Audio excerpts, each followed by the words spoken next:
What's going on, con folks out there? Yeah. Yep, and you are listening to another episode of the Game & Watch Podcast, or watching another episode of the Game & Watch Podcast. This is episode number 53. I'm going to be the host of this episode. My name's Justin, aka Too Tall for You Fool. We are joined by the man from down under, Matt. You can say hello. Oh, hello. And of course, my main man, the F-man, Finest Dabs. I'm here for y'all. Let's do it. Yeah. The Game & Watch Podcast is a OVG RView Gaming production. So definitely thank you for that, Mr. RView Gaming. Today on the show, it's going to be pretty PlayStation heavy. We're going to talk about Sony's cross-gen controversy and how they just can't get it together with the pricing going from PS4 to PS5. And speaking of the PS5, we will also be talking about the PS5 revision and which one is going to last in the long run. But first, before we get into everything, how y'all doing? How's your week been? Enlighten Yeah, me. look, I can't complain. Just come off a weekend, and not to get too far down the subject away from games, but I got my first vaccine dose. So that was a fun ride for about 12 hours. It was an incredibly sick feeling for a little while, but it's abated, and I managed to get the other half of my weekend going. I realize it's a bit of a different story for you guys in America, but in Australia, we're just starting to get this crap off the ground now. So, yeah, that was a little bit of my weekend, but the rest was just playing video games, which is the best thing. Does that mean you got to take a couple sick days off and play actually more games, or were you just down and out? No, man. I queued it up for one of the last things I do on the Friday so that it can destroy my weekend potentially. That's, us Australians, we save our sick days for days where we don't need them. That's the culture down here. I think we're all on the same page. Yeah, of course, man. Well, I'm glad you got your first dose of the vaccine.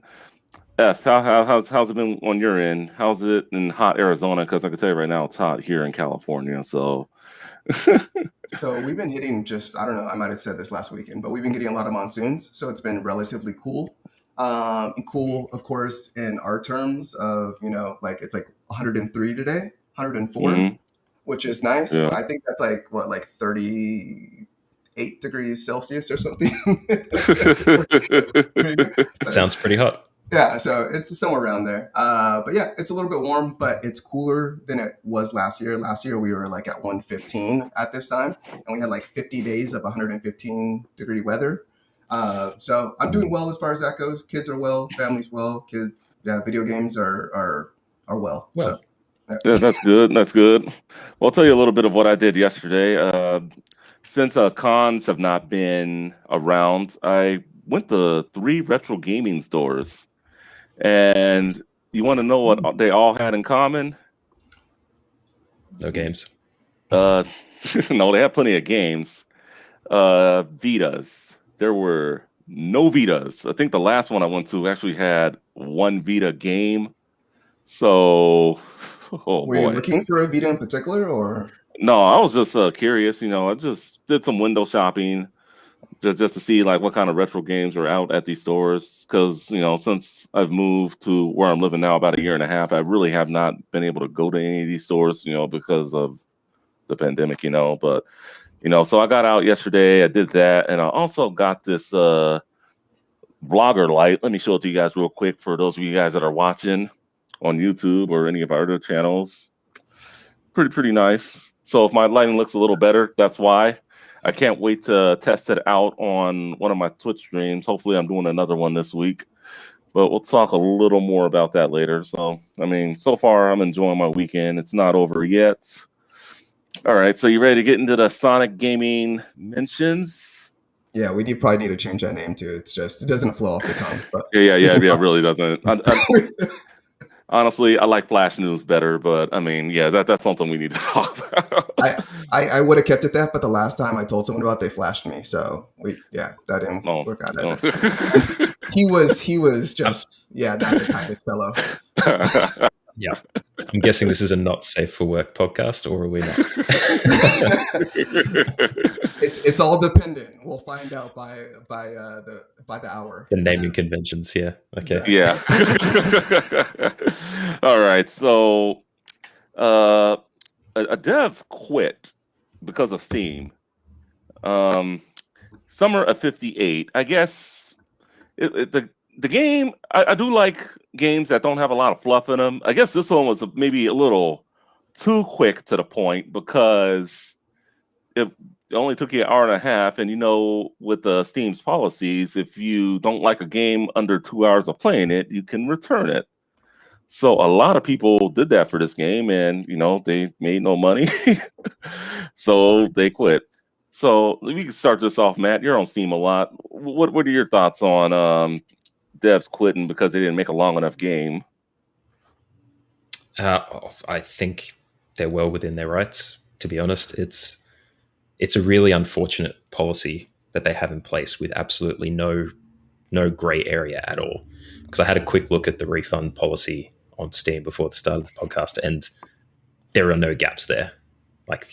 Especially with the way that games vary, you'd think that it would be okay if this game has a justified length of time that is less than 2 hours, then there would be maybe a percentage of that time that they take into account when assessing the refund. But no, it's a flat 2 hours, no matter what.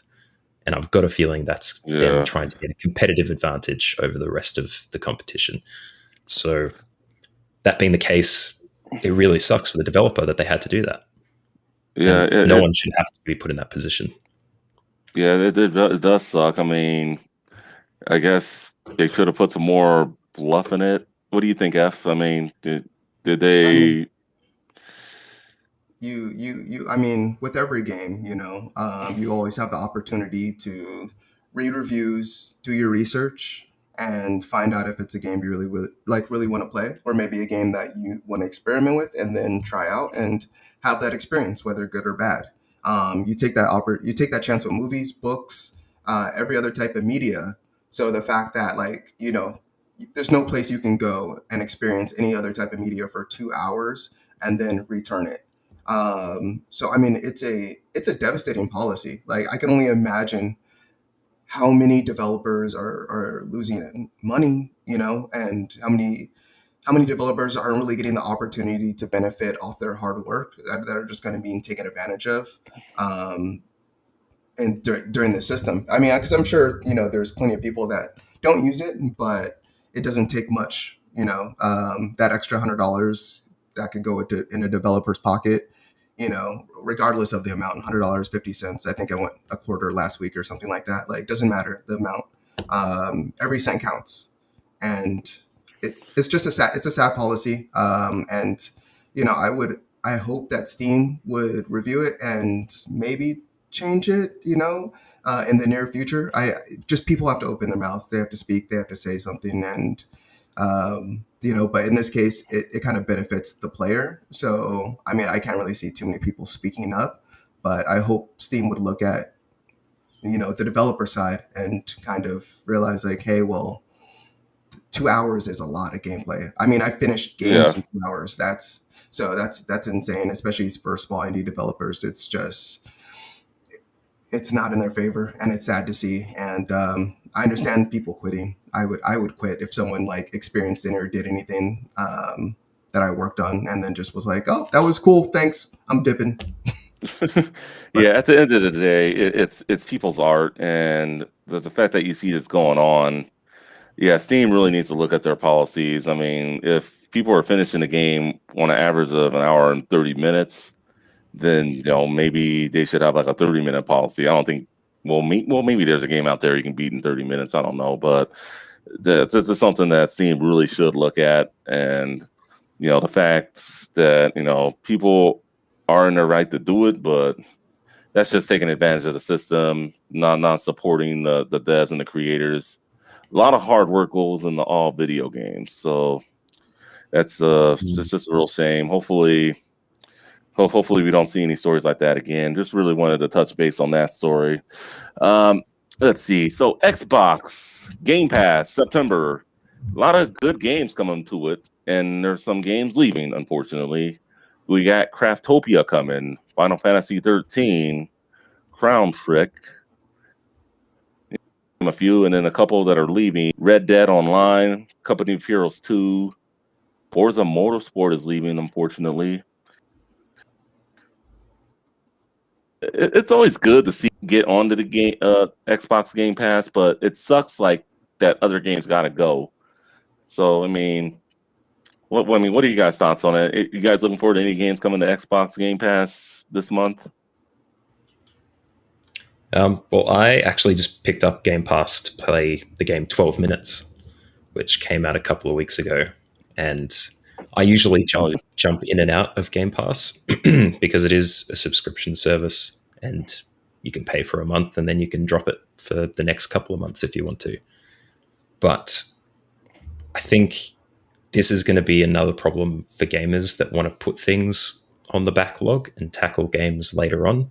When a service picks it up and then drops it after a bit of time, means that you can't just go back to your shelf and pull it off and throw it in your system when you want to play it. I think that's going to be a big thing for people who are falling behind with the games that they would like to tackle at some point. Just having that back catalog there missing is going to be a bit of a problem. But in saying that, Game Pass is excellent for it. Like Xbox is acquiring studios all over the place. So if you wanted to play EA games and if you wanted to play Bethesda games, you're probably going to get Game Pass to do it. Yeah, I completely agree.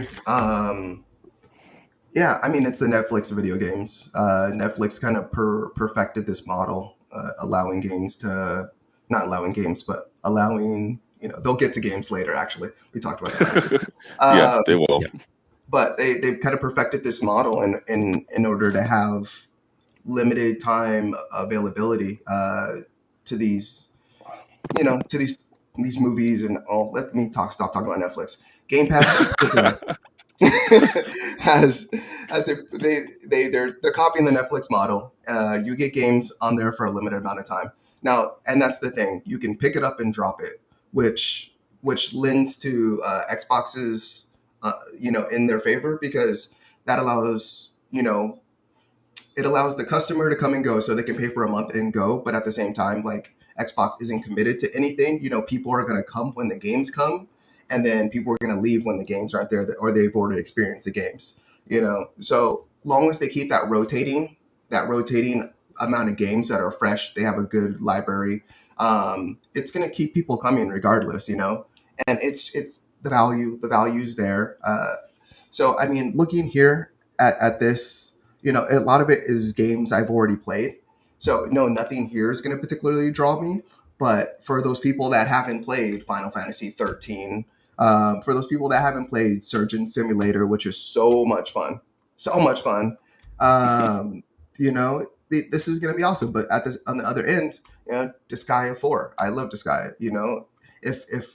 If I wanted to come back to that a month later, yeah, I'm not going to be able to play it, or a year later, or whatever, But I'm sure at that time they're going to have Disgaea 5 on the, So it's going to be a trade-off, and people just really going to have to weigh out what they want to do in terms of, that rotation. But it's something that you're always going to be paying attention to. And Game Pass only is selling more and more. So jump on.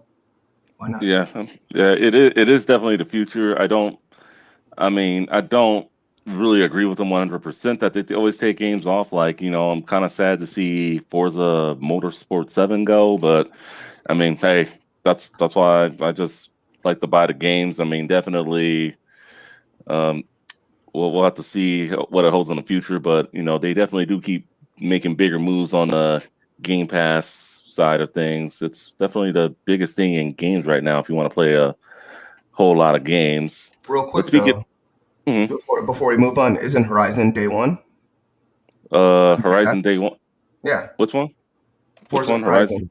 Yeah. Oh, Forza So Horizon. Oh yeah, Forza Horizon 5. Yeah, Day One. Yeah, yeah. So I mean, one is leaving, and then another, like the new one is coming, and that's even more yeah. impressive. It's like you're getting a Mm, brand new Forza game along with all mm, these other games, that are brand new, exclusive to Xbox on day one. I mean, just they can charge $100 for this thing, and it would still the amount of gameplay that you would have available to you would is worth it in my eyes. I know not for everyone, um, it's not that amount of money isn't for everyone, but at the same time, I think it's like what I think it's $10, like $8-9 to join into Game Pass to just jump in.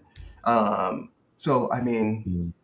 the value I feel is there. I believe most people would agree, but there's still plenty of people that are hesitant about Game Pass. But I mean, those are all not all, but a lot of them are PlayStation fanboys. So And yeah, very quickly, sorry, I've yeah. got one more thing to say as well. That linking back to the story we just talked about, we have to think about the developers with something like Game Pass as well. mhm. Remember where users used to be paying $60-70 for one of their games. Now instead they're getting some money down from Xbox whenever someone joins Game Pass and plays their game, or maybe there's a deal negotiated in the background for the developer. But they may or may not be getting as good a deal as they used to get when people would have to buy the games individually. So that could be feeding together with the idea that developers making games and their monetary return could be impacting what we're getting in the future as well. Yeah, just continuing off of that, for Outriders. Outriders signed up for Game Pass, and they were supposed to get a basically stipends, or they're supposed to get money from what is it, Square Enix, I believe, that they're partnered up with. Anyway, Yeah.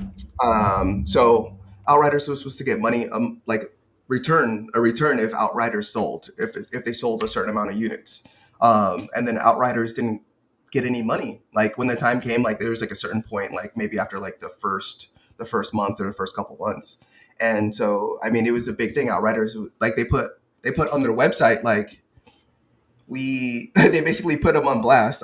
Let's see, I just want to make sure, is it Square? Let's see. Yeah, Square Enix. I Yeah. think the issue there Yeah. was that the publisher did a deal with them, Mhm. and because Square Enix hadn't seen a threshold of money despite the game's success, they hadn't kicked that back to the developers at all. And I think they just said, well, guys, we negotiated a deal. Where's the money? Yeah, and people, but that was kind of the weird part about the entire story. People can't fly. The people that made Outriders, they Mm. didn't really, like, I don't, like, for some reason they can't see the back end of that contract. Like, that we don't know if that includes the marketing or like resells. I don't know. Like it doesn't. They, for whatever reason, they can't see the back end from Square Enix, and so that being said, like they're kind of in the blind, and they rely heavily. Like a developer relies heavy. Heavily. Yeah, they rely that a lot. I'll say a lot on the on the publisher in order A lot. to get the word out for these games and to get these games sold and to make sure that the copies are everywhere. So it's kind of devastating, to see that, but we don't Mhm. know the back end with Game Pass and what type of money they received on that end either. I mean, it's just Game Pass is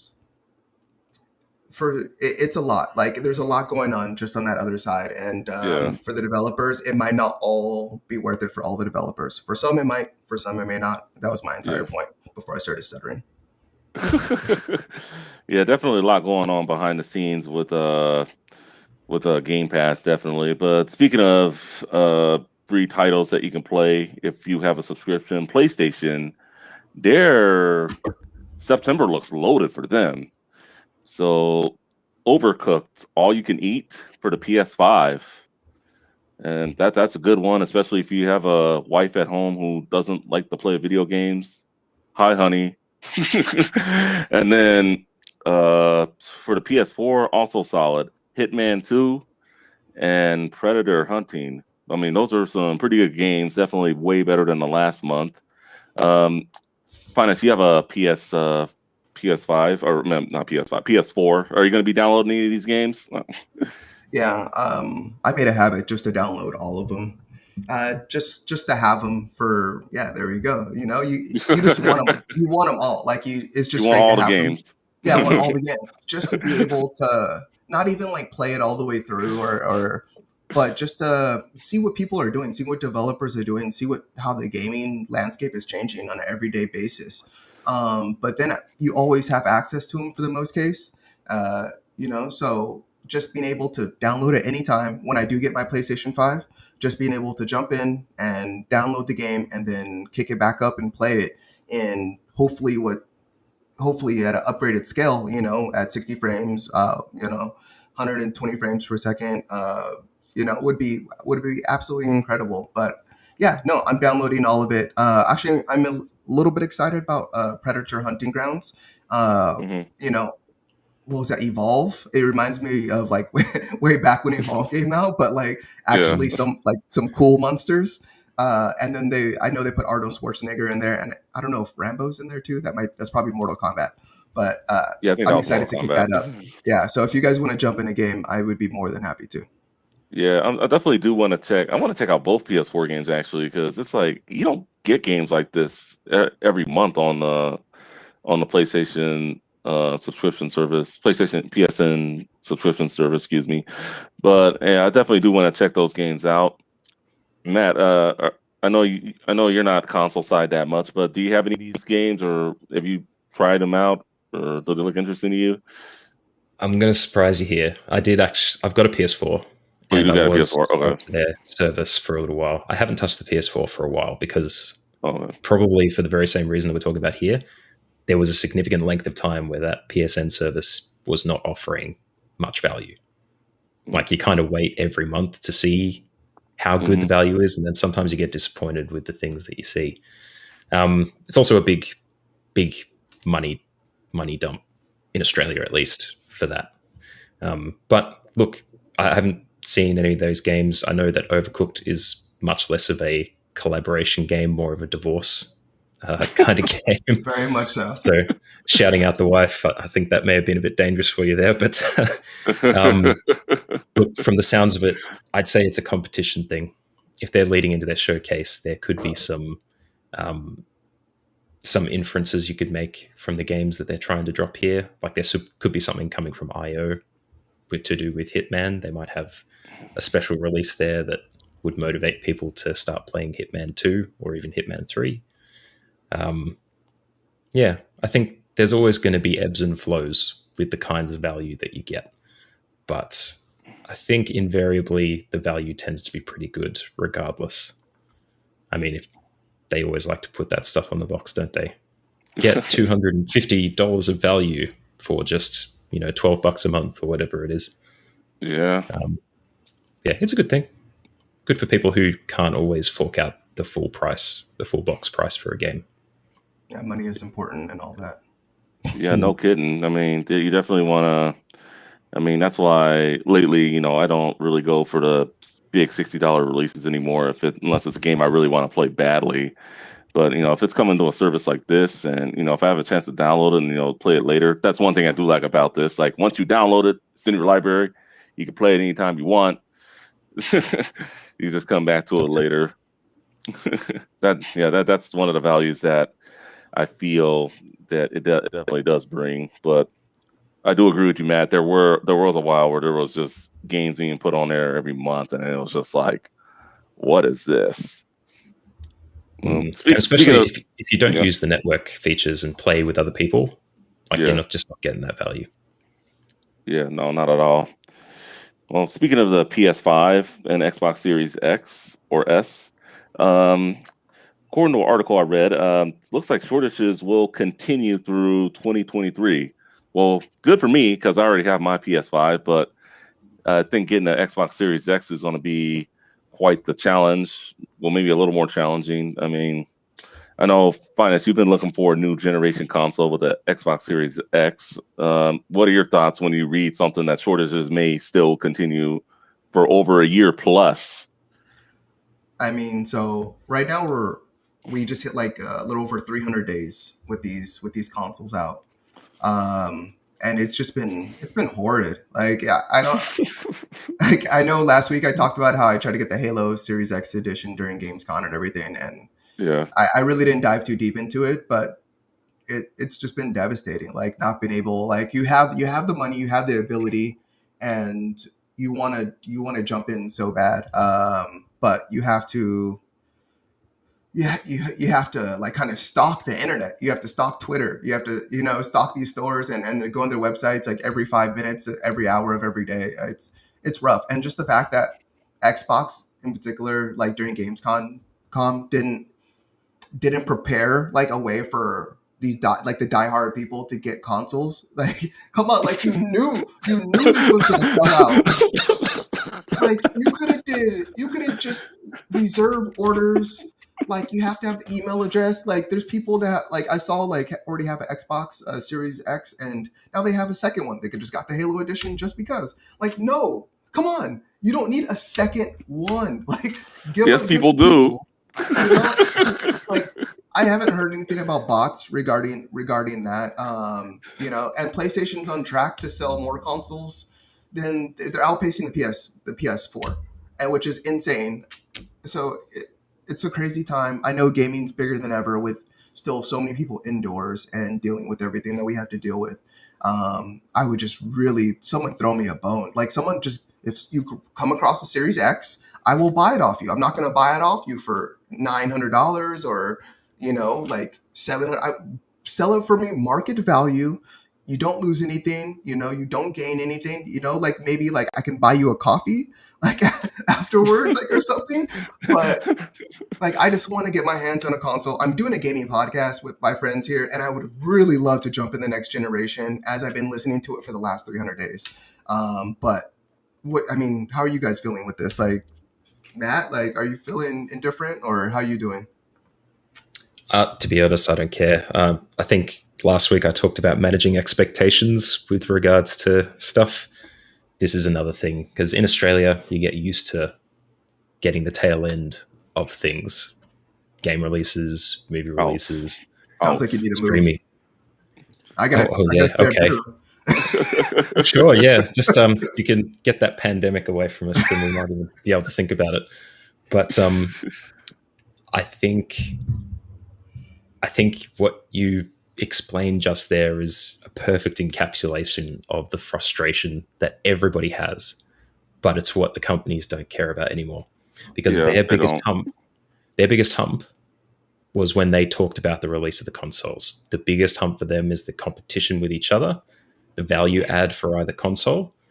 But this time, while they probably thought they had to contend with part supply shortages and the effect of the pandemic on production, now they're starting to optimize their processes, which is something we'll talk about a bit later on with the PS5 new model. Mm. But they're also they know the demand's there. Like they're hearing voices like yours finds, and they're going, "Okay, cool. We've got someone there who's going to buy it. Let's just." We know that they'll hang on to that. They'll hang on to that feeling. They'll keep trying to get it. So, we'll roll them out when they go. And for as long as you keep wanting that device, they are happy to have that demand sitting in their backlog, ready to sell something when they need to, bump their stock price or increase their quarterly revenue for a period of time. Switch OLED. Switch. Sorry, I had a That is off there. definitely another conversation entirely. But yeah, that kind of stuff. I think all of that motivates the way that they're doing things. I think PlayStation and Xbox are incredibly comfortable right now. I don't think they're motivated at all. They just kind of sit back and see what happens, and they get out production as often as they can. I mean, the whole sell is to get the console in the hands of gamers, but they're kind of purporting like they've got their hands tied a little bit. Mhm. And this part shortage doesn't just impact gaming consoles, it impacts almost everything. And being a bit of a computer nerd, custom built PCs, that kind of thing, and wanting to do a new PC build myself, I'm hearing a lot of stories now about CPU shortages that will be coming down the line incredibly soon. You've probably heard about graphics cards. They are currently in short supply, mostly because demand has gone up, but also because part supplies are down. So we're looking at a 2022, 2023, where production for these things is going to be incredibly low, but demand is just going to keep going up because of the position we're in. Yeah, that's a very long way to say they're out for the money. They don't care much for the gamer, and I'm sure they do, but I think they're pretty comfortable where they're at. I'm sorry, J-Man, I'm just going to jump in Oh, real no. quick. I just had no a quick worries. note. I just want to say, like, I just appreciated so much the way the Steam Deck did it. Just talk about, just thinking about gamer first, just taking those reservations, and allowing each person just to get one, even though they're experiencing shortages and everything. And also, just the reservation system was on point. They were prepared, and I would just hope after a year, almost a year, that PlayStation and Xbox would incorporate something into their systems. I mean, they have the manpower, they have the money, and they have the ability. They do, but they answer to a Yeah. lot of people, whereas Valve doesn't. Yeah, this is true. Yeah. Well, I mean, my opinion on the whole new consoles, and we discussed this last year, Finance. I really thought they should have just waited to put the new consoles out this year, not only because of supply shortages, just because I don't think it's like night and day, like in terms of like the games, because you can still get the PS4 version of this game as opposed to the PS5 version of that game, et cetera. So, I mean, it's scary to with you saying that, Matt. It's just scary to see what the future is going to entail for um, the industry. Graphics cards, for example. The demand keeps going up, but it's like if it's not low supply parts, all that stuff, it's just we're going to see prices skyrocket. Well, I mean, we're already in an expensive hobby as it is, but it's just going to be even way more than what it normally would be. And that's just something just to really just think about later on down the line. I mean, So I don't know quite exactly what you guys are talking about, because I mean, I found like 5 like RTX 3090s like on the sidewalk just yesterday. They're just there. They're probably the EVGA ones that had that soldering issue that just Is that died what it was? because they overheated. Yeah. someone must have threw it out the window as they were driving or something, just wanted to get rid of it. So now we're wasting chips? Gosh dang Yep. it. That'd be the most frustrating thing of that issue. Like 3090s, people are forking out thousands of dollars for those, and just like the red ring on the old Xbox 360, Oh my just gosh. one little part overheats, melts, and then they have to create a brand new product to replace it as well. That's another part pulled off the production line here. Which is completely. I'm coming out of left field. I'm tying it to what you're saying, but this isn't in the outline for today. But I'm so impressed by the consoles not having any major widespread issues so far, which I was very scared about, which I didn't want to be a first adopter again and be burnt by that. So kudos to PlayStation and Xbox in regards to not having any major issues. I know the PlayStation runs super hot, but it's still functioning so far. So Wait, kudos. wait! I was reading this morning about the blue light of death for the PS5. No, I'm just kidding. Oh, you got me. You got me. I was like, wait, it's always blue. Yeah, the blue light of death. Yeah, no. Hopefully, I didn't jinx it for anyone out there that that has have a PS5. But speaking of PS5, PlayStation is having a showcase. Apparently, it's a PlayStation 5 showcase this week. Finance, you're going to be streaming it on Thursday, I believe, right? September the 9th. Yes, Yeah, I will be streaming at 1 p.m. Pacific. So whoever wants to join me can join me in the chat and talk it up. And hopefully, yeah, I don't know. I think I'll be the only one, but doesn't matter. Come and join. Watch it with me. Yeah, and real quick, just any predictions y'all think that's going to be, or anything you're looking forward to seeing? For me, Nothing. God of War Ragnarok. I really need to see some God of War soon. I mean, obviously, expectations low. Let the devs do what they need to do, and especially with God of War after that last one that came out was excellent. Yeah, I would like to see where the game's going and start to get some hints as to what's going to be contained in it. But can't hold out too much hope. Finest, anything you want to see or anything you're looking forward to? Or you're just going to watch the show and be wild? Oh man, I mean it's a little bit of both. I mean, there's so many games that PlayStation has in their like back pocket that could just be revived. So I mean, I would love just like something out of their back pocket, like their back catalog, just to come out like a SOCOM, a new SOCOM comes out to like battle Call of Duty on the yearly release, like or let's see, something else like Jack and Dexter comes back, and Maybe, you know, and maybe Sly Cooper or something. I don't know. yeah, like you know, there's been people like there's been people calling for Sly Cooper to come back, and you know, people don't buy the game, so I don't see that coming back. But let's see. Oh, I mean, of course, Metal Gear. Like if like, I mean, there's been a lot of rumors around that. So if that would be big, that would be big. Konami enough money, you know, like another Metal Gear or like the Metal Gear remake coming out of the first one, I can definitely see in the near future. I mean, because just look what PlayStation did with Final Fantasy VII, and how well it did. I know. I think it last time I saw it sold at least 10 million. So I don't know where it's at this point, but I mean, they made Intergrade, and now Intergrade's a PlayStation exclusive for at least maybe a timed exclusive. So I mean, now that PlayStation's done that and they've experienced that, I can see PlayStation taking that even further. You know, in order to bring other older games that people would love to see redone, and also bring it to a new audience. But yeah, it'd be good. Oh, last thing, I'm sorry, and Bloodborne 2. I can see also. It's been, I believe, like 5 years since the original Bloodborne came out, maybe longer. It's been quite some time either way. So I can see Bloodborne 2 coming out. But Justin, what about you, buddy? Like, where are you at with this?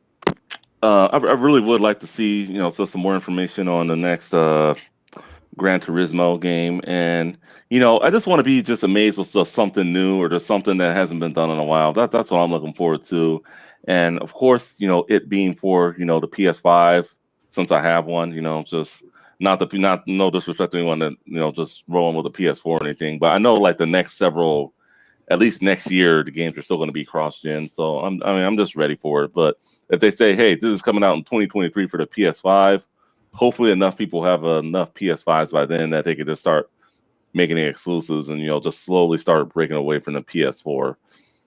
So, I mean, that's what I would like to see.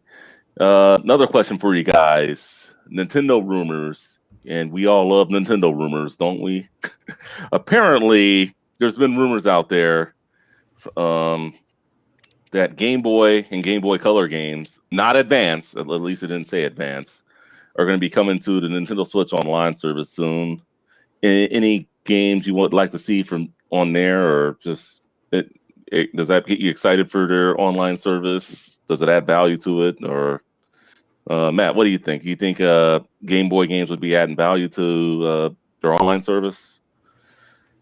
Not being a heavy Nintendo gamer myself, but understanding how they drip feed those old games into the Nintendo service, I imagine there's going to be a lot of people excited regardless. Because tapping into that back catalog, I know has been a very long journey, and Look, they may even drive sales because Game Boy Pocket, Game Boy Color, and Game Boy Advance SP are the three things from my youth that I would love to be able to explore some nostalgia with. I mean, it was Pokemon games for me for the most part. Might have been a Kirby game or two there, but look, it's probably a drive as well. If the OLED is coming out very soon, or if it's out already, I'm not actually sure. Then It's coming soon. adding more games. Sorry, is it coming soon? Yeah, it's coming soon. Next month. Okay. Yeah, October. Today Metroid Dread comes out, I believe. Right. Well, I guess they'd be motivated to add as many games to the service before that happens to ensure that customers can see the value when they buy that product. And because we know that they don't negotiate on price, they have to drive the market in order to sell those units. So, yeah. Can only be a good thing. Matt, with that beard, I can't tell when you're being serious and when you're joking. You're just so straight. I can't even tell. I'm playing the contrarian, I think, in this podcast. I've adopted that part. We've got Fines as the frustrated gamer. I am the contrarian, Moneybags contrarian here. Yeah, look, no, absolutely not being sarcastic at all. Like, I understand that's what it is, but that's looking from the outside. There's the passion of the gamer. I know that anyone with a Nintendo device is incredibly motivated to keep using it. The games that they put up there tend to be pretty good. Like Breath of the Wild. If the Switch was a more reasonable price in Australia, I probably would have picked it up already just to play that game, to be perfectly honest.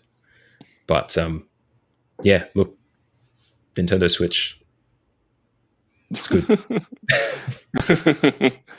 Man, you had a Game Boy growing up. What games would you like to see if they were to put Game Boy games on the Switch Online? I hate Nintendos. I don't like this side. I don't play them whatsoever. Just stop lying. Hold on. Just don't look. Don't Wizard of Oz. Let's see. Yeah. I used to have one of those. And those games are hard as balls, and they're not actually as fun as you think they are. That was back in a day where we didn't have all these other great consoles and great graphics and great handhelds and everything. I mean, tooltips and quality insurance and gamer tutorials. Get Geico. No, no, it's just like it's a different world. I just really don't see kids like that are playing the Switch going back to the games. Yeah, I can see. Of course, there's plenty of adults like that have that nostalgia, but there's the thing about breaking nostalgia also. There's been plenty of games where I've gone back to, and I'm just like, this game sucks, and now I will forever like remember that this game sucks. Instead of like where before, yeah, exactly, Clay Fighters. Before I played that game, like I was like, so it was that I had that nostalgia feeling. I was like, oh man, I have access to this game again. And I'm like, I get to play this. I'm so excited. And then I play it. And then like I'm tossing it to the side like 30 minutes later, just because it was what I remember, but I didn't have that same feeling, after experiencing everything that I've experienced. Whereas back then I didn't have those experiences. So some things I just like to keep inside, keep in here, and just remember it fondly. But that being said, Nintendo, am I allowed to cuss? I don't know for cussing. About bleeping time. I'll just leave it. I won't cuss. But about time, like Nintendo's online service is Nintendo is basically Nintendo's moniker. It basically encapsulates everything Nintendo does. They hold out everything old. Like they keep it and they keep it tight and they don't give it to us. They like take their sweet time and they milk it and they milk it. And then when they know you're starving, then they hand it off to you. They're like, here, $60. And we buy it. We buy it for real. Yeah, we want these Nintendo products so bad. The N64 Mini, if they put that out tomorrow, You know how many people would go buy that thing? It would sell gangbusters, you know. That's why people are making all these emulators. Like I had an emulator on my phone the other day. I was like, I was flying to Los Angeles, and I pulled up like this emulator on my phone, and I had no idea. Like I even downloaded it. I'm like, when did I download this? Like, did I get hacked? Like, what is this? And then it had like Star Fox on it, and it had Zelda. It had just like all the classics. It had a Kirby All Stars, and I'm just like, am I allowed to do this? And like, there's no Wi-Fi needed, and I'm just playing all these games on my phone, and I enjoyed it so much because one, I didn't know it was on my phone, and then two, it's just I'm not getting these games from Nintendo. Nintendo is not giving me access to them, and by the time they are, I'm going to be like 90. Like by the time an N64 Mini comes out, which is devastating. Like Nintendo, people want to give you their money, so give us an opportunity to, and. Yeah. You know, these Game Boy games should have came out when the system came out. And if you weren't ready for that, like, come on, like, don't bring me a Switch OLED. Give me a Switch that can actually handle the 64 games, that can handle the Wii games, you know, that can handle your back catalog. And like, it's like they're making money off of every system, every Switch. And the Switch has been the top selling console for what, over a year now. Like, they have some money somewhere. Like, I don't know where the money's going. I know they're, of course, like they're making games and everything, but I want them to dig a little deeper, Nintendo, like, you know, in your gut, to just make it happen, make more happen. But that's my biggest gripe with Nintendo in general. Now I'm just speaking so much. Xbox, we need more consoles. PlayStation, we need more consoles. Nintendo, we need more of everything. Yeah, absolutely. Yeah. Ding. Wait, can we give them? Is there like a point system? Can we just like a tally right there? I don't know. Yeah, I'm trying to give us 100 points. I'll be right. 100 points. Yeah, for sure. I mean, I know for me, I mean, if we do, I mean, Nintendo, yeah, they can do more. You know, they can do more. I mean, like N64 Mini, you know, the GameCube Mini. I mean, yeah, they really just need to start bringing it all in. I mean, people want to give you your money, Nintendo.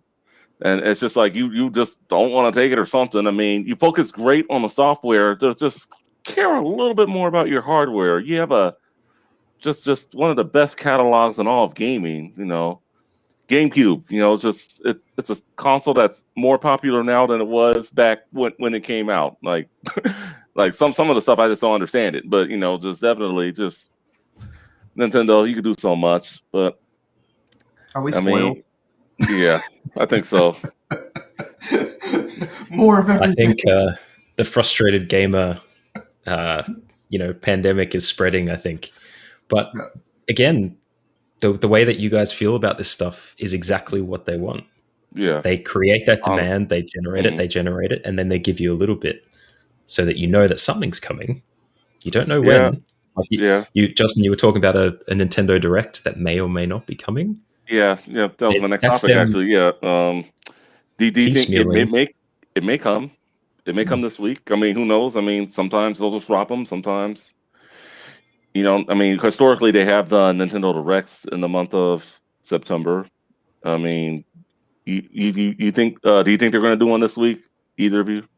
Maybe not. No. They're going to do it on the day of the PlayStation Showcase. No, that would be funny. It'd actually make for a big podcast next week if they were to do that. They notoriously like to etch out their own space, don't they? Yeah. Just because there's some competition doing something else, they know that they'll get the numbers to watch that Direct. So they kind of like edge out. They're like, okay, we're doing this time. If you want to come for this stuff, you're going to come watch. And that's precisely what it is. Like the same process with their game releases and their online service and their device pricing. That's piecemealing announcements for things that you don't even know you want yet. And yet people will still come and grab them. It's their entire process throughout the entire thing. Seems to be very similar across the board. Very much so. All the consoles, yeah. All right, so speaking of emulation, you know, this is more of FPGA emulation. The Polymega all-in-one retro console. I mean, we've talked about this several times on the podcast. It's big beauty. You can play several multiple consoles. I mean, what do you think of a device like this, Matt? Good, bad? Look, they can only be good. Just like Fines was saying before, if it's a console that brings things together and makes it easier for people to get their stuff, then it's a good thing. But the harder part for it are the hoops they had to jump through to make something like this happen, I think. The licensing of the games, the patents they would have had to potentially purchase to make the cartridges work in the console as well. Because that's one of the stipulations for the device, isn't it? You can either Yeah. do your own brand new dump of games you've got, or you can use the original game cartridge or CD or whatever it is to play the game, right? Yeah, I mean, yeah, you could do your own dump, or yeah, just put your ROMs on a. I think you can put your ROMs on a SD card. I could be Mm. wrong about that though, but for the most part, yeah. It's kind of a good thing and bad thing in my opinion. Just what I don't like is just the many attachments that come with this thing. I think that's just like, if I know for me, it would just be like, if I want to play just Super NES games, I would look to get a analog ST or whatever. Yeah, I think that's what's called, analog ST, or just get original hardware like Final Stats in his background there. But for the most part, that's the only problem I have with it. But I mean, everything else, looks fine. If you got any thoughts on this? Yeah. So, I mean, I like what they're doing. You know, every system has attachments. There's no Mhm. system that's all inclusive. So the fact that you with the base console you can play, I believe, PlayStation and Nintendo games, and then you can get attachments for Saturn and stuff. I believe. Not 100% sure. I'm sorry, I didn't read up on it too much.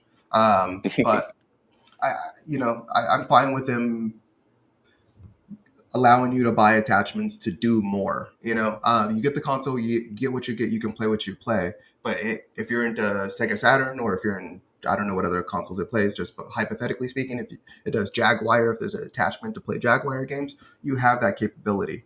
I have a whole bunch of consoles behind me. These were all in my apartment back in the day. They got kicked to the garage with me.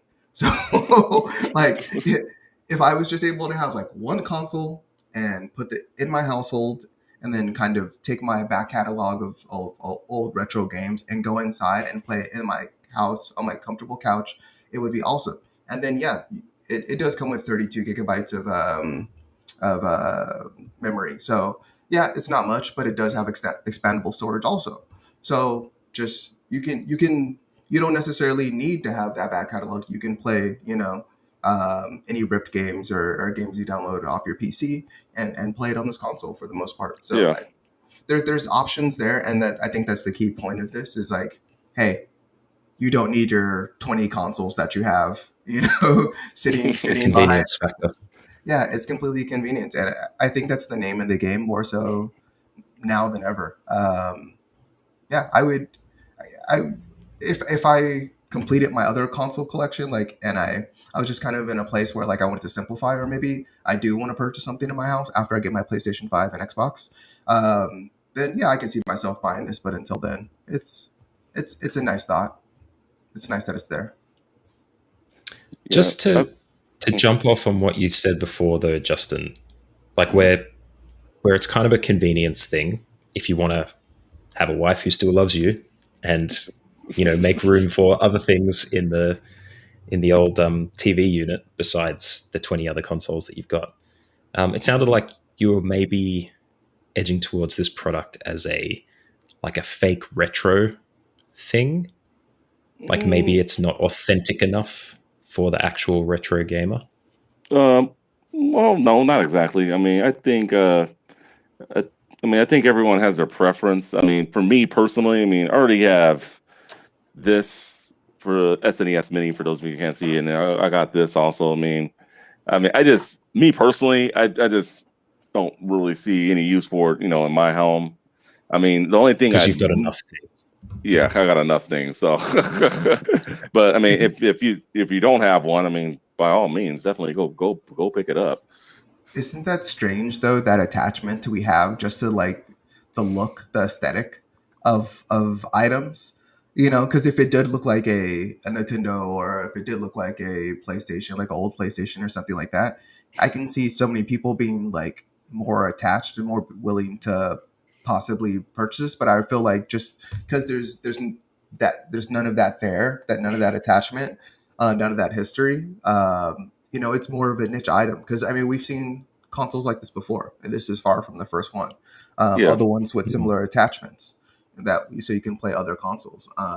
You know, so it's interesting. It's interesting to think about just how people just like look like the looks of consoles, and you know like the feel, and like they're like, oh, I want to go back to my early years and play this console, but there's things like this that allow them to do that, but they rather have the old Nintendo that you know is going to break down on them in any second. It's everything though. Like even smell sometimes when you I know for me, I mean it's a big But you, bucking trend among people now, but Pokemon cards, they were a huge deal at the time when I was young. And I can still feel like that pull and that tug of opening a booster pack and pulling out the cards with um, the expectation that maybe you'll have something awesome or maybe you won't.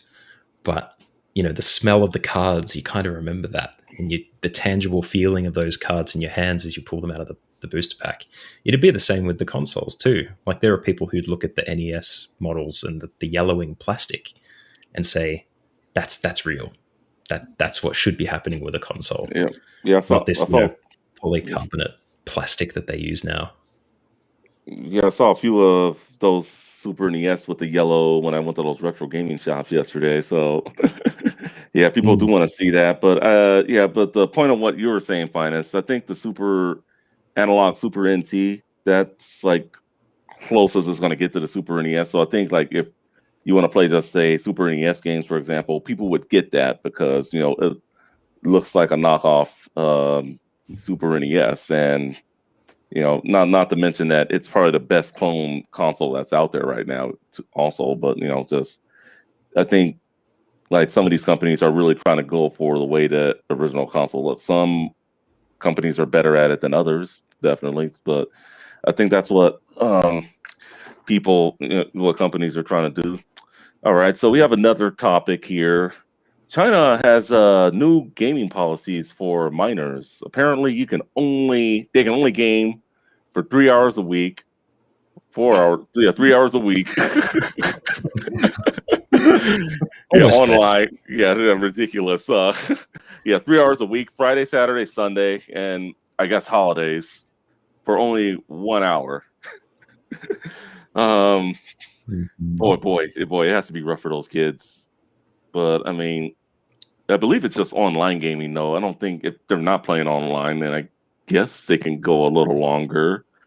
But how do you I mean, sometimes I know I'm real busy during the week that sometimes I may not only game for 3 hours a week, but finest. If you were a kid, could you Mhm. go gaming for just 3 hours a week?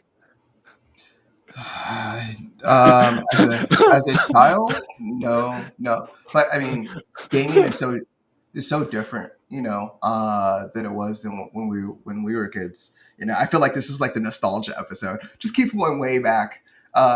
You know, to age That's how it myself came by out. 50 years. Yeah. No, it's just gaming is it's such a science now. You know, they like developers look at like the psychological aspects, and they look at like the colors, you know, and they take all this into account along with what they're building in order to keep people playing. It is so much the casino aspect where, you know, like we were talking about earlier, where a developer trickles out. Developers are doing the same thing. Like they're just giving you a little bit. They're, you know, they're just giving you enough, and it keeps you playing because you like that feeling, you like that reward. So I mean, gaming back in the day, no, it was just they made a game and they wanted you to get through it more or less. And if it was glitched, if it was buggy, if it was hard, there was no save. There's no saving or anything like that. And if you did find a save point, that was your celebration. That was your reward. You're like, yes, I got the level, and you would turn it off, and you're like, I'll be back. I'll be back tomorrow, or I'll be back in a week, because like that game kicked my butt. It was such a relief. And it's not the same now. I know for me as a parent, and like with my child, I like right now he's only 2, but I limit his TV. Hey, you can only play, or not, you can play. You can only watch, an hour of Coco Melon, and then you're gonna have to go play with toys, and you'll get that later, Matt. So. But yeah, just you can only watch an hour of this, and you got to go outside for 2 hours, and then you can come back and watch some more. But I foresee the same thing about gaming. Like, I don't play when he's up. I very seldomly do, and if I do, I don't play for very long. Like, it'll be like, oh, he's waking up from a nap, and then I turn off my games as quickly as I can. And because I just don't want him to get addicted. He's not even allowed in the garage, really. Like, we have a refrigerator in here, and he comes in the garage and he'll grab a snack, and then I kick him out. So for kids, I can see that the fact that it's not the parents making these decisions, that like, yeah, it's the government that's making this. It's the government. Now that's we live where we live, and it's something that they're gonna have to deal with until something else changes. But I really can't speak to that. I just, they'll be fine. They're gonna live. We are incredibly fortunate to live in the countries that we do, with the kinds of freedoms that we enjoy, compared to looking at countries like China that do this kind of thing. And I was wondering what you guys were going to hit on with this, because definitely the subtext of that whole thing is the totalitarian regime and the dictatorship that runs in China specifically. And it's very funny that they, in that article that you'd linked before, Justin, it mentions video game addiction boot camps as well. That's crazy, man. They send kids to a facility for a length of time. I think some of them listed it as about 11 months long that they were there. They have a regimented existence. They eat together. They do activities. It's basically like reprogramming for children to fight game addiction, whatever capacity that comes in, and however much you believe it exists or not. And parents will sometimes live on site with them as well. Like, it sounded like towards the end of their rehabilitation, the parents would live with them again to reintegrate with society, almost to get used to being out in the world again. So I think there's a lot of elements working in that country to support this kind of thing happening as well. There didn't seem to be any talk of why it was minors specifically, if there was a legal reason for that. I know in Korea, there's been a few laws passed. I think one of them was called the Cinderella Law, where you had to be over a certain age to play Minecraft. I think the article had said when it came out at the time, that you couldn't play games if you were under a certain age and between, these different times of the day. And that was just games in general. It wasn't just online games. So I don't know. It's an incredibly large issue, and there's a lot that we could dive in to do with it. But look, I don't have an answer for this one. Neither an opinion. I think each country has its own things, which will come up on this podcast more and more often as we talk. Where I am compared to where you guys are. But yeah, it's a very unusual one. And one that definitely gamers react to and say, there's no way I could do that. I have to have my 9 hours a week or whatever it is. Yeah, which is insane. It's going to be hard to beat a game, especially if it's like a 60-hour game or whatever, just 3 hours a week. That's Yeah, but yeah, moving on. So Sony has listened to their fans yet again. First, it was the threatening closures of the PS Vita store and the PS3 store and the PSP store, but they closed the PSP store. So now, with Horizon Forbidden West coming out early next year, originally you're gonna have to uh, buy the deluxe edition for $80 just to get that upgrade. But now they've gone back stating that the upgrade will be free, and then any cross-gen games that they have coming in the future will be $10. So I mean, I don't understand Sony's policy here. Like, I mean, what was making me upset is just like Xbox, I think, has a better model. Like, for example, Forza Horizon 5 is coming out in November. You pay $60. That's all you have to pay. I mean, I have an Xbox One S. If I ever do upgrade to the X or Series X or S, I mean, hey, my game's still there. So, I mean, what do y'all think Sony's trying to do here with this whole pricing thing? You can start with you, I think Final, it's the same or as what we Matt. talked about before. I hmm think they can see that the demand is there, that they know that they can edge a little bit more money. And look, they're going to be looking at building more and upping production of those PlayStations once the parts start coming back in. They realize they probably need to pay a little bit more to get that stuff through. So if the player demand is there, if they know consoles are required, they're probably not too bothered if there's going to be a bit of backlash when they say, where previously they said it was going to be free, if they instead come out with a digital deluxe version that includes both and it ends up not being free or transferable between the consoles. Because something very similar happened with Control. I'm not sure if you guys saw this, but when Control was released, it was going to have a planned set of DLCs, and then as they moved to release a better version of Control, I remember that. what the Oh publisher yeah, had decided to do instead was release a version that only included the extra DLC, and that was the only way to get that DLC as well. But that was going to be an additional cost for the full price of the game in order to get it. And while they hadn't promised anything in that respect, when you want downloadable content, you don't feel like you should have to pay for another version of the game entirely again just to get it. And it was the Ultimate Edition, I think they called it. It had a few more upgrades in terms of gameplay. It might have been a 60 FPS kind of deal, 4K compatible or something like that. But that's a very similar situation. You'd think PlayStation would have reflected on that a little bit and realized that the backlash on the developer and the publisher was so large and hefty. And podcasts like ours talked about it so much that it rallied the gamers to the point where it became a big problem for them. And obviously it did for PlayStation too, because it took, a day, 2 days for them to turn around and say, sorry. But it also got them again. in the news. Yeah. But all publicity is good publicity at the end of the day.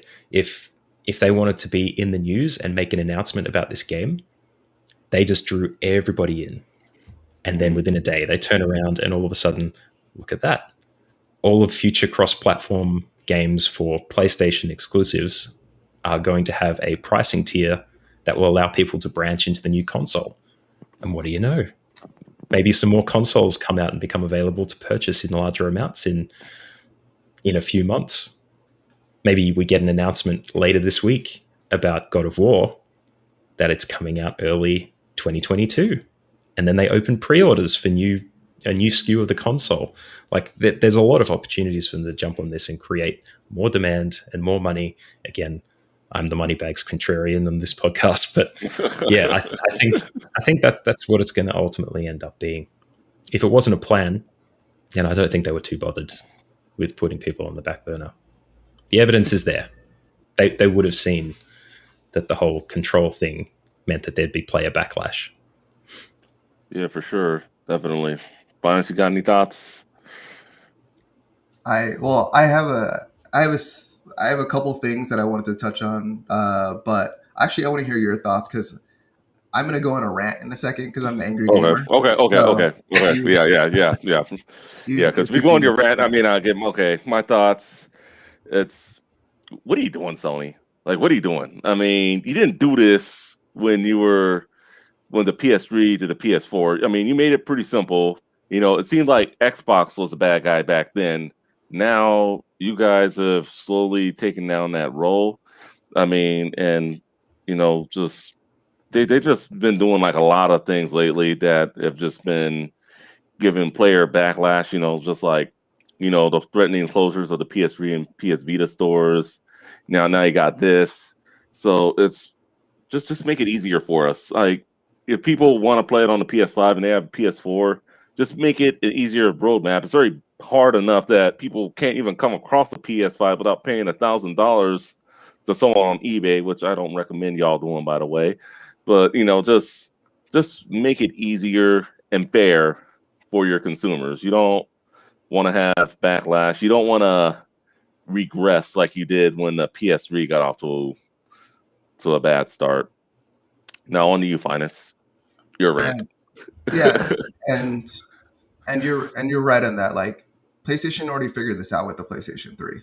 Yeah. And just allowing like PlayStation started crossplay.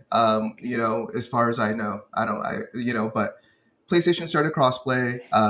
They had on one console you can play PS1, PS2, PS3 games. They had it all there. As far as cross generational games, they had Last of Us. PS3 to PS4. And there was others too. But Last of Us is the only one I can think of right now. It's just you already have the answer, PlayStation. Like, why would you regress when a new console SKU comes out? It's just crazy. Like, I know Nintendo gets a pass for this and a daily thing when they decide to bring out their games again and at full price and have no DLC. But you're not Nintendo, okay? You are Sony, and people expect more of you. Okay, you are a leader in the market, and you have been for so long now. So, like, it's really tough seeing PlayStation just make the same mistakes over and over again, and see like Xbox like learn from their mistakes. But at the same time, like Xbox was the market leader, and then they did the same thing. I felt like they felt like there was nothing that they can do wrong, and that set them back. And I can very much see PlayStation doing the same thing.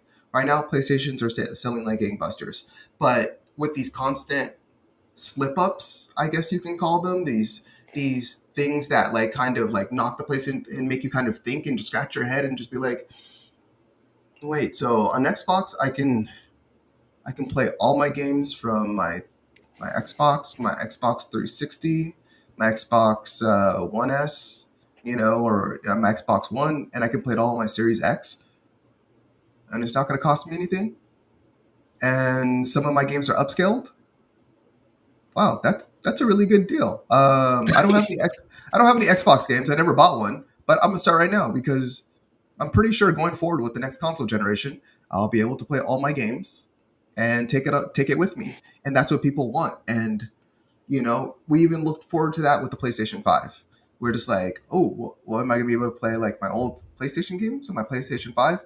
And PlayStation's like, we'll get back to you. We'll let you know. Because it wasn't built in the infrastructure of things, and I know it's going to be more costly on Sony's end. But as the market leader, like you have the ability to do these things. In regards to Horizon Forbidden West and all their future games, I love that we finally have a direction. We have something to lean on, because that's been the problem with this. They announced this, and then there was like, hey, there's going to be 9 different versions of Horizon Forbidden West.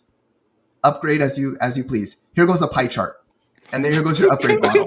Like, it was like, wait, okay, so I have to look at this pie chart, and I fall right here, but I bought the DLC, and if I want to get the collector's edition and bring it, and like, it's just so convoluted. Like, PlayStation just needs to make it simple. Xbox is simple. You buy the game, you get it wherever, and it works both ways, PlayStation just needs something similar, and now I feel like they've taken a step in that direction, and it set the precedent for all future games that are going to be cross-platform. And that's what I'm happy about in this. I'm happy that we finally, as gamers, have a simpler, clearer direction as like where we're headed as we move forward with PlayStation 5, because we can't have this. Like, we can't have pie charts and we can't have so many pricing models where I can't explain it as an educated gamer that watches the news and looks at things every day, that I can't explain it to my son or whoever, Joe Schmo down the street. Like, my friend Bobby calls me up and he's like, hey, like, I'm thinking about buying a PlayStation 5 or Xbox, and like, I want to get these games, but like, there's like 5, 9, 10 different versions of it. Like, how do I go about this? Like, and I'm like, can you email me that pie chart, because I don't know either. But yeah, no, I said my piece. Like, I'm glad that, hey, it's going to be $10, or there's going to be some type of pricing model with it. I hope they stick to the $10 mark and kind of do like what Ghost of Tsushima did. I cannot speak today, but you guys know what game I'm talking about. Yeah. So I hope that they like kind of carry that forward, and then they like release like, you know, future content, and then it's just blown up, and you like, your money's there. Like, you're definitely getting more than just an expansion or DLC. Like, you're getting like almost another game in that aspect. But not every game is going to do as well as Ghost of Tsushima did. So yeah, I'm happy. I'm happy that Sony listened. Yeah. Thank God for social media, because, you know, if this was 10 years ago, they wouldn't be hearing us gamers. Definitely, you know, this day and age, you know, gamers are fighting back, you know, and that's what I love about it. All right, boys, last topic, the PS5 revision. So I don't know if you guys got a chance to see Austin Evans. I guess he's a YouTuber. I guess he did a teardown of the PS5. And I guess one of the things he was able to discover was that the newer version, it gets hotter than the old version. So I'm just a little my question is, what version will be better in the long run for the PS5? The old one or the new one? For me, I'm just going to answer this first, and I'll let you guys speak. It's just only time will tell for me. Like, I mean, we'll see if they start having problems. I mean, hopefully they don't, but I mean, I think they are making consoles better these days to the point that they are not having problems. But yeah, I mean, that's my take on it. Finest, Matt. That was like the answer, not answer. That's like I will let you know in 5 years. Which is the better one. I'm not going to buy it yet. Yeah, no. Yeah, for sure. I mean, I don't know if you can consider this a console revision. I mean, there's a bolt change, and I don't know why the console's running hotter. I didn't even look into it. I didn't look at the teardown. I apologize. No worries. No, you're good. But I know there's been a change in the bolt, and I don't even know how it could even run hotter, because it was already running extremely hot. So, yeah. So I can help you out there. So okay. I did watch it, and I think this is going to close the loop on the whole discussion we've been having intermittently throughout this podcast episode as well. The new model SKU, which I think actually, funnily enough, got leaked in Australia on our JB Hi-Fi website, I think a couple of months ago. The biggest thing about it that they talked about was it was 300 grams lighter for a start. And obviously, the first thing people ask themselves after being lighter is, what did they take out? What did they compromise in the design to get it to that lighter stage, and why did they do it? And if you watch that teardown a little bit, the big thing that they notice, well, first they do check the temperature, the running temperature. It seemed to be about 4 or 5 degrees or 2 or 3 degrees hotter than the original model.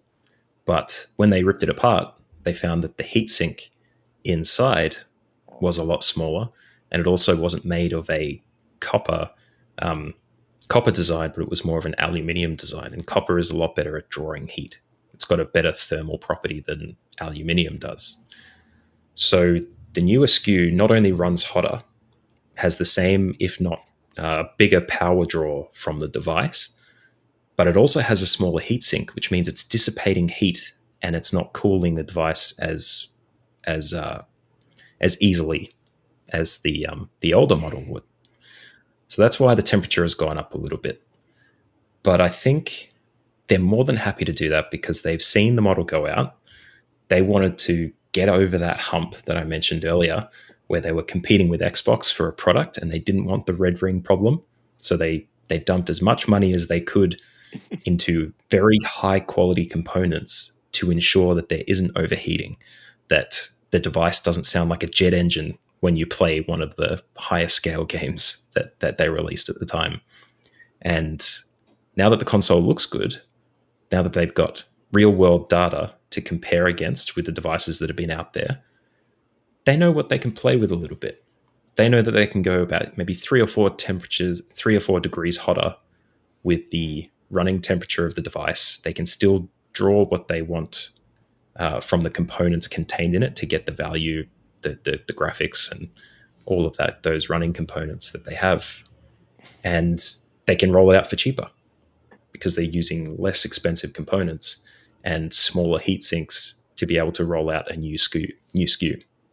But as Justin said, the comparison between the two, you're going to want to do the older model because you know you've got the more expensive components, that the new SKU isn't cheaper. So the older model is going to be the best value add because it's got the better components, it runs a bit cooler. That would probably mean the shelf life of the product is a little bit longer than the new SKU. So that's really the comparison point that I think it ultimately comes to. But does that mean that there's going to be people that are hunting for the old SKU as opposed to the new one? Is there going to be like a brand new scalping market for people who are looking for the console that might last 3 or 4 months longer than the new one?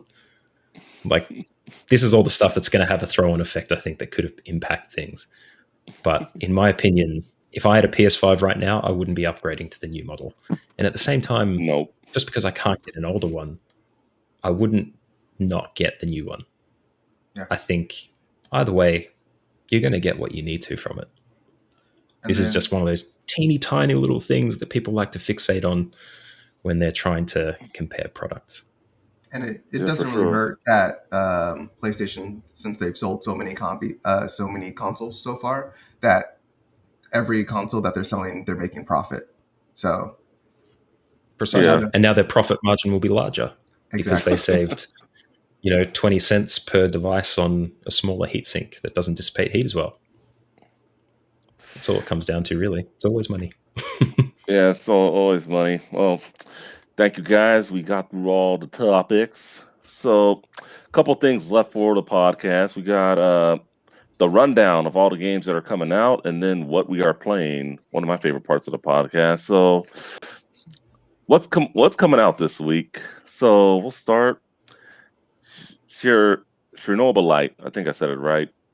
All these games. All right. Let me start with the date. So September 7th, which is Tuesday. Chernobyl Light, PS4 and Xbox One. In case coming out for the PC, also Tuesday. Fist or Forge and Shadow Torch coming out for the PS5 and PS4 on Tuesday. And then I'm looking forward to Sonic Colors Ultimate coming out for the PS4, Xbox One, Switch, and PC. Blood Rain, Betrayal Fresh Bites. That's coming out for, appears to be everything, September 9th. The Artful Escape coming out for Xbox Series XS, Xbox One, PC, September 9th. Inked, A Tale of Love, PS4 and Xbox One, September 10th. Kraken Academy for the PC, September 10th. Big one here, Life is Strange, and that's coming out for everything on September 10th. Lost in Random coming out for the PS4, Xbox One, and PC, September 10th. Another big one here, NBA 2K22, that's coming out for everything, September 10th. Port Royale 4 for the PS5 and Xbox Series X and S on September 10th. Tales of Arise coming out for the PS5, Xbox Series X and S, PS4, Xbox One, and PC. And last but not least, WarioWare Get It Together coming out for the Switch. Any of those games interesting you guys this week? Anything? All of them? Absolutely. If you guys do have a Switch, and if you're a little bit on the fences of WarioWare Get It Together, just play the demo. I tried it out. It's not a bad game, but micro games. I don't think it's made too well of a transition onto the console side of things. But just give it a try. I mean, demos. Definitely play a demo if you're always unsure of a game. And then I got Sonic Colors Ultimate pre-ordered. Can't wait for it, coming out Tuesday. I heard the Switch version was buggy, so I stopped by GameStop earlier today to switch to the PS4 version. So yeah, I'm not taking my chances there. Matt, any games out there looking forward to, or anything you should try out? I had a quick look through the list. There, to be honest, there isn't many there that tickle my fancy, but I know that Life is Strange: True Colors is one that people will be hanging out for. The Don't Nod, the studio that make that game, and Tell Me Why. Obviously, the other Life is Strangers. They make some really good quality games, and the subject matter they cover is really good. So I'm looking forward to that. The Artful Escape looks very interesting. That one's coming out on Game Pass in a couple of days. So anyone looking for that would be keen to jump on Game Pass for that, and for 12 minutes and things like that. And Fist, FIST, that one looks really interesting. Seems to be anthropomorphized animals with massive mechanized limbs hanging off them. Seems very interesting. All right. But you're not. So I take it you're not an NBA fan, and you won't be picking up NBA 2K22. I'm just playing with you. No, I am not. Yeah, look, not much needs to be said. No, I'm not a fan. It's all good. I mean, I love NBA basketball. I'll probably pick that up on the cheap later on. Anything there that you like? I already gave my answer. All of them. Oh yeah, all of them. That's right. No, Fist definitely looks interesting. Just I don't know. I don't even know. Just the cyborg animals that walk and talk. What was that other game that just came? Biomutant. It's like, it reminds me of like the big brother or the little brother of Biomutant. So that definitely looks very interesting. The one game that I probably will pick up, depending on the cost, is Blood Rain. So the Blood Rain game, I don't know if you guys remember those games back on PlayStation 2, PlayStation 2, or is it on PlayStation 3? PlayStation. It sounds familiar. It sounds old. PlayStation 2. Yeah. So those original Blood Rain games were very like marketed as like sexy vampire type of thing, like almost like female Blade. So anyway, this particular Blood Rain that's coming out is a remake. A retelling, or not a retelling, a remake, a relaunch. Haha, there we go. A relaunch of the 2011 side-scrolling Blood Rain, because the other ones were like really bad 3D back in the day. But this one is a illustrated 2D side-scrolling one, almost Castlevania-like, but not as Metroidvania Vania-like. It is, but there's blood, guts, vampires, and the fact that it's just been kind of brought to this day and age, and it looks beautiful. It looked good back then, but now it looks even better, just in its high fidelity. I'd probably be down to play that one again. Other than that, I didn't see too much on the list that I would really be interested in. WarioWare, I feel sorry for Nintendo fans, but not because it's a bad game or anything, just because it's WarioWare. Yeah, been there, done that, and they're gonna have to pay full price for it. But I'm sure. I think it's 50. It's 50.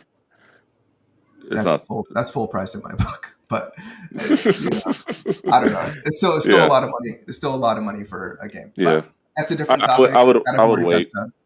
Yeah. All right. So speaking of games, what are we playing this week? Finance, we shall start with you. What have you been playing this week? Dude, nothing too crazy. I'm just still engulfed in Hades. I probably will play another 100 runs before I jump into any other games. I don't see any games on the that I'll be playing anytime soon that would really pull me away, except for Halo and Horizon. Hades all day, every day. I'm still in Tartarus. getting my torso kicked by fire, magma, skulls, and everything else that's down there. So not my favorite level. I'm not honestly. I'm like, this level is kind of annoying me just a little bit. But that's okay. I'm going to get through it. I'm getting more powerful with every run, as I should be, and I'm having fun for the most part. So. It's good. As long as you're making progress, that's the important thing. That's Matt, all I'll say. Matt, what are you playing, man? So I've actually been hitting games pretty hard of late. I think I talked about it last week. I finished off A Plague Tale: Innocence, and that one turned out to be incredibly good. I'd recommend anybody pick that up that's interested in a story-driven game with some interesting mechanics to it. I also played Superliminal, which is like a physics-based perspective puzzle kind of game. That one I think is very easy for people to bounce off of, but anyone who's started playing it and then dropped it because it seemed a bit a bit light, kind of laughing at itself, it does get a whole lot better. Like, that getting towards the end of that game was awesome.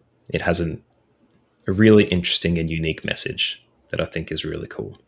I won't say much more than that because it is possible to spoil it a bit. And just yesterday evening, I finished 12 Minutes, which was released, I think it was a couple of weeks ago now. But it's been doing the rounds among other podcasts and news media about being a game that's notoriously frustrating. And I can definitely say that for myself, that the repetitive nature of the loops in terms of the gameplay and the story elements that take a very long time to unfold, it meant that I had to spend a lot of time with it, and a lot of that was frustrating. But it's well worth it when you get to the end. And for anyone struggling playing that game and getting through to it, the best piece of advice I have for them is to just listen to the game. Yep. That's all I'm going to say, because it's a very easy game to spoil. The light switch. That's all I'm going to say. The light switch.